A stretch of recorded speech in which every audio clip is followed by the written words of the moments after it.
আজ তোমায় দেখে হলো মনে, তুমি ছিলে মনের।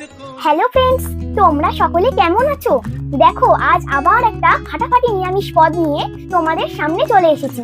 সেইটা হলো বৃষ্টির দিনে বাসমতি চালের খিচুড়ি, তার সঙ্গে বাদাম ভাজা, পাঁপড় ভাজা, গরম গরম পোড়ের ভাজা, বেগুনি ভাজা, কপি ভাজা, কুমড়ো ভাজা, আলু ভাজা। লেবু দিয়ে খিচুড়ি খেতে খুব ভালো লাগে। চলো একটু লেবু দিয়ে মেখে খিচুড়ি খাওয়া যাক।